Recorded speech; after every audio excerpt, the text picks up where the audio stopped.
Welcome, listeners, to our Future of Fashion podcast, hosted by the Exponential Academy, that aims to help industry professionals grasp the rapid pace of technological advancement and emphasize the importance of leveraging these tools to navigate their journey towards greater sustainability and abundance. Joining us today is Jay Adya, Managing Partner at Elsien Ventures, the investment arm backed by the ownership group of the LA Dodgers. Jay brings a wealth of experience in private equity, venture capital, and strategic leadership, helping business innovate at the intersection of sports, technology, and entertainment. His career spans angel investing in some of the biggest names in the game. Think SeatGeek, The Athletic, Simplebet, and even Lyft. Beyond his investing and deal-making expertise, Jay co-founded Tackle, a pioneering high school sports media platform that was later acquired. He holds an MBA from Columbia Business School. Today, we'll explore Jay's perspective on the evolving tech landscape and how that plays a role in the world of fashion. Jay, welcome to the show. Thanks for having me. So before we get started, Jay, what's keeping you busy right now? Well, as you mentioned, I'm a partner at Elysian Park. We're a fairly global investment platform with 70 portfolio companies around the world. And so we spend a lot of time kind of focusing on and doing well on behalf of our portfolio companies. More broadly, as you're seeing in the marketplace, I'd say probably the fastest pace of change of late across technology and how it may permeate across the industries we focus upon is an area that we are spending a good amount of our time. Those are probably the three things that keep me busy. That's going to keep you busy for quite some time. So as you know, in this podcast, we're focusing primarily on fashion. And I personally consider the way fashion's growing, it's probably one of the most polluting industries out there. People say it's the second most polluting. But based on the way things are going, based on the amount of clothes we make and the amount that, the companies are going to grow the business every year, I think it's one of the most polluting. So with the time we are in, with all the technologies that evolve, do you see any linkage between what's happening in the world of tech and what that could do to the world of fashion? Yeah, I think there's probably a couple of things worth kind of chatting about. I think broadly technology has made kind of marginal costs go down to zero or closer to zero. And I think that basic fact has caused lots of industries to kind of create more. There's more data being created every year than ever before. There are more products being created than ever before. And similarly, the ease with which you can create new products, clothing, apparel, what have you. We see that in some of our portfolio companies, and obviously it takes place at a macro scale, kind of like ease of supply creation, I think is one kind of dynamic. I think the other dynamic is true is just more like it's the ease of choice is also has been enabled by broadly technology or social platforms or search ability. I think that's sort of another dynamic. I think the other, which we think is the other two that I'd point to. There's a lot of talk about AI and Gen AI and how you use it, what do you do, and how big it is, et cetera. I think the most interesting applications of it thus far have been kind of enterprise level as opposed to consumer level. And by that, I mean taking big data sets and sort of using AI to sort of see to forecast better, to budget better, to account better, to order better, to organize your processes better. I think that is where great wins can occur. There's other things in medical fields that I think are relevant, but as you look at kind of consumer businesses, I think that's where great wins can occur. And I don't think that application has sort of permeated across a variety of sports where I spend much time, fashion and others. I think there's a lot to sort of do in that realm. And then lastly, which I think is maybe a topic of further discussion, you just see the complete enmeshing of digital and physical communities, and like how does that sort of play itself out is worth chatting about as well. Absolutely. I spent a lot of time with major sports brand, and it was all about, even then, and we're talking maybe 15 years ago, we would combine music with clothes, or we would combine personalization with clothes, and it really made a difference on how much the company sold. And that was physical sports, right? So it was a sport company, and we just changed the game completely in terms of what people wore on the field, and that permeated its way into the stadiums and on the streets, and that made the company. Now you are quite connected to the esport world. Yeah. And that's absolutely meshed with technology right now. And every child is spending at least 40, 50, 60% of their time playing. Perhaps not a good thing, but different That's not, problem. yeah, absolutely. That's not a good thing. I'm sure we'll reach a balance at some point, but then how does that play into the world of the whole digital fashion? Yeah, I mean, listen, like the metrics around esports are crazy, right? The one game Riot, one company Riot takes up, by most people's account, 4 to 6%, spiking to 8% of the world's internet traffic. I mean, like that's just one game being played, obviously globally, but one game being played around the world. In any given month, in any given year, the most time spent online is on gaming. It's not, other than YouTube, is on gaming. And so, like, I think what that requires is, or not, I shouldn't say require, but that's sort of what the reality of that is. The hours that were people were spending kind of in physical spaces are now being spent in front of the computer and playing a game. But the games itself create sort of community. And so, what do you want to do? What do you want to do in community? You want to, in your own way, showcase yourself, promote, trash talk. All the things that you would do when you're playing basketball in a park. I think that sort of transpires, or like it manifests itself in a couple of different ways. These games themselves, the basic framework of the game for most games is everybody who wants to play the game can join for free. But to do things in the game, it costs money, costs real money. And like do things can be different things, can mean different things to different people. My kids get mad when there's games that have what they call boosts, which is basically you pay for performance. But there's lots of games where you don't get it, none of that exists, and the only thing you can buy is essentially aesthetics. My favorite stat within that, I may have said this before, but Riot, which I used to work with fairly frequently, they made a skin for one character for 1 month for one game tied to one promotion, and it costs like $50,000 for a designer to design that. Designer worked for a couple of weeks on it, so he or she made a good amount of money for a couple of weeks. Relatively small drop in the bucket for Riot, given how big and strong a company it is. And the CEO anyway told me that they made like $75 million off of the sale of that skin. Now that skin has zero competitive benefit. Like it's not going to help you get further in the game in the League of Legends. It's not going to help you kind of advance better. It's just to showcase, a fairly cool skin for a short period of time, which just sort of makes you think, right? Like it's just like a That mind amount, blowing comment, like in a lot of that different amount ways. is 75 million.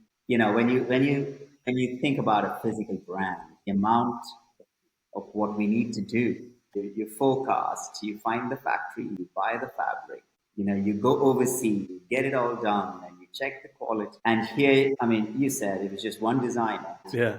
And then that's the whole, obviously, the digital world of people who make it happen, right? So Oh yeah. it's a And I, complete I, I value. bet you the value impact was much more than that, because what's emerged in some of these esports platforms is almost like a secondary marketplace, so where the person that got the skin can trade the skin to somebody else who can then buy it and use it themselves. Just as there's used goods marketplaces in real life, that's emerging in kind of the digital world as well. And so I bet the residual value of even 75 million is nine figures at this point.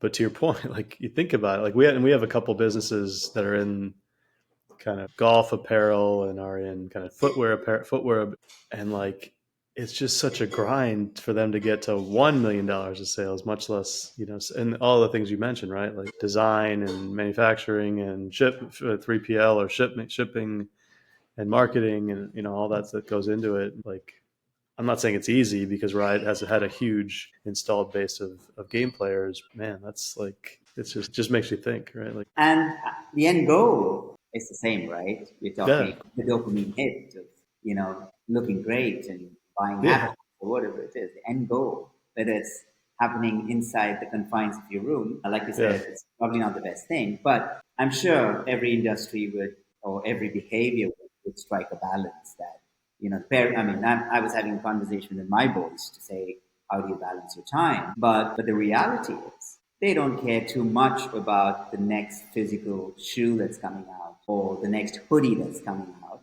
Whereas yeah, there's more conversation around the dining table on which the skin that's yeah. being launched. I think the one maybe like intermediary point perhaps, similar. I'll use esports again, but it doesn't need to be like, or just gaming again. But one of the things that's happening in sort of these bigger games, Fortnite by most popular example, is you're seeing real life musicians, athletes, artists be embedded into the game itself. So there's almost like a narrative and a plot around somebody performing in a concert or somebody performing in a basketball game or something of the sort, where real characters are used, Post Malone, LeBron James, Damian, like NBA superstars and the like. And the interesting part of it, and like there's several interesting parts to that, but those digital only experiences, like watch so and so play on Fortnite, get tens and 20s and 30s of millions of people watching concurrently, which is bigger than most all live sporting events seen on traditional TV or streaming.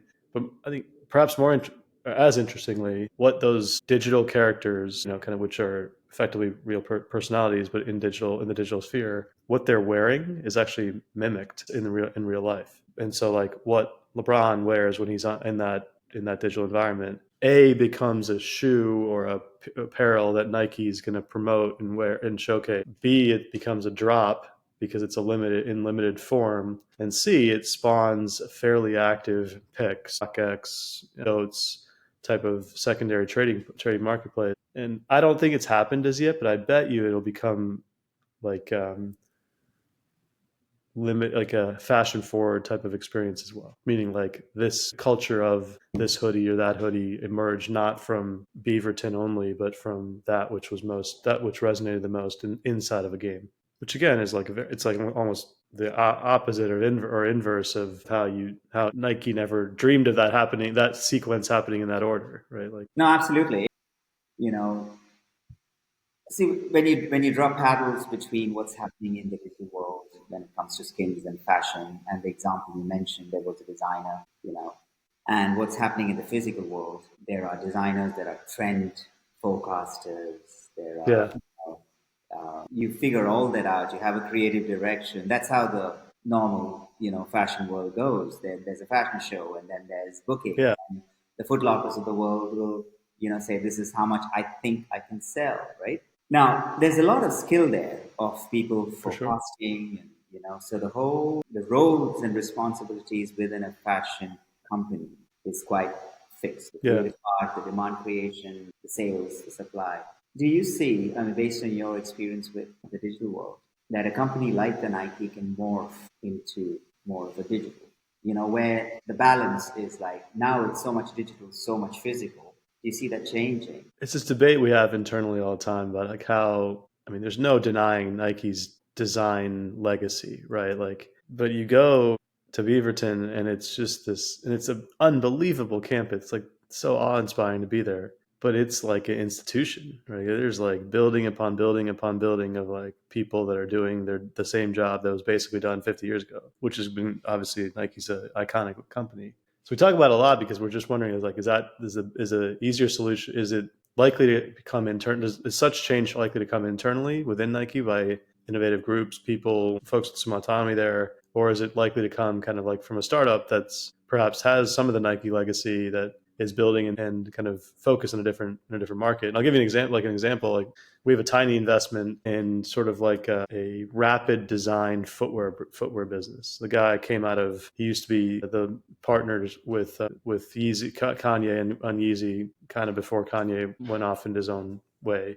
He left, and he started a company called Factory Lab. It's a tiny downtown LA based company. And basically what they do is he's got a very high end 3D printer, and he basically goes and searches social media, digital media, gaming for the kinds of or the kinds of footwear that people are wearing in digital environments, or either wearing digital environments on the gameplay side or talking about the most on and across social, and basically rapid prototypes, right? And all he does is sort of say, hey, and it isn't like supply chain runs of tens of thousands. It's a supply chain run of like 50, right? And the idea is, one, to see, what does sentiment data work? What do you do with it? If it does work, can we prototype something that mimics, augments, meets demand, et cetera? And can we market it? And the marketing of it is its own leg, but like that's a very different sales cycle than how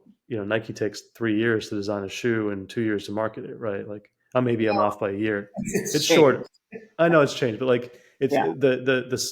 necessarily You're right. Yeah, the intention and the what. intention is very different, right? And so like the thought exercise for us is like,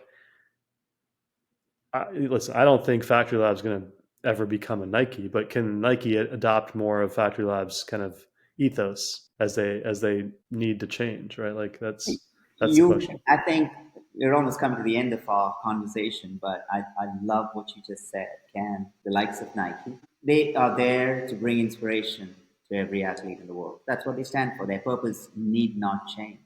And then to bring value to stakeholders. So how they do that can be different. The footprint on the environment is less, right?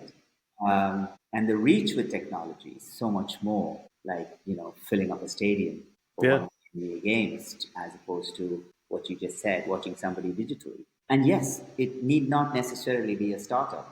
I mean, if companies don't adopt what we just spoke about, it could be a startup that's going to come and disrupt. What would be one word of advice if you, let's say, you're a CEO of a very successful fashion brand? There's a big leap of faith, but I'll take your word for it. But you are hearing so much about what's happening in the digital world. And there's also all this conversation about how can fashion be more purposeful? How can fashion be less impact, negative impact on the environment, right? Nobody has an answer because the truth is make less. But nobody wants to say that. Now, if you know that this is what digital can do, what would be your advice to potential I CEOs? mean, like at a high level, I would just say that, I don't think that, I can't speak for individual companies' points of view, but overall, I don't think that people that like sort of these established companies and established industries actually understand the amount of time and mind share that people are spending, you know, in digital communities. And I don't get. I mean, I see my kids, and what time they spend on in EA Sports or on YouTube or on video gaming or gaming in general. You don't actually process that their culture is defined inside computer out, as opposed to I think of something, I see something in real life, and I go on Google and try to find something. It's actually the opposite, and like I think that like realization would perhaps, and like a true understanding of that realization, and of course people understand it conceptually, but not like at a visceral level. I think that changes how you might pursue the things you may focus on. To your point, production may change from you spend more time thinking about digital goods, digital production, digital content, as opposed to sort of physical goods. I think that sort of understanding is where I would spend some time, kind of just perhaps with greater education. And this isn't like people aren't smart at all. People are very, very thoughtful, but where they choose to focus their attention. One perhaps tangent, but I think it's a real trend is, and you mentioned it earlier, like produce less is the answer.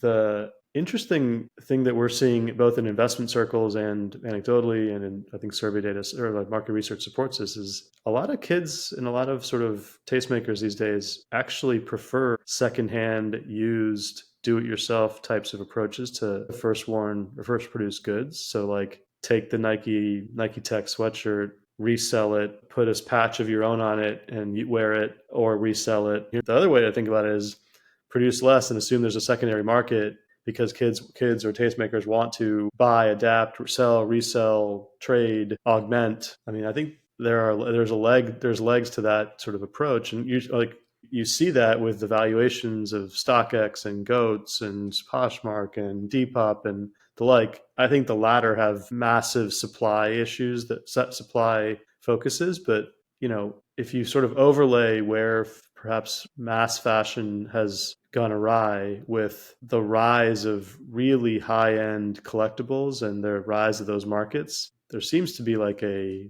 thread the needle opportunity of produce less, produce better, trade it more often and use it, Yeah, which you're seeing in kind of higher end collectibles for sure. which I think technology could be a great catalyst, Yeah. which we couldn't do before. Yeah. Couldn't do before. Jay, that was wonderful. Thank you so much. Thank you Yeah. for your time. Thank you for your insights. Thanks so much. Hopefully I wasn't hopefully it was No, helpful, and wonderful. Wonderful to have you in the studio. And sounds good. I hope this is going to get the CEOs of the world thinking about the future We of hope fashion. so. Thank you Thanks so so much. much.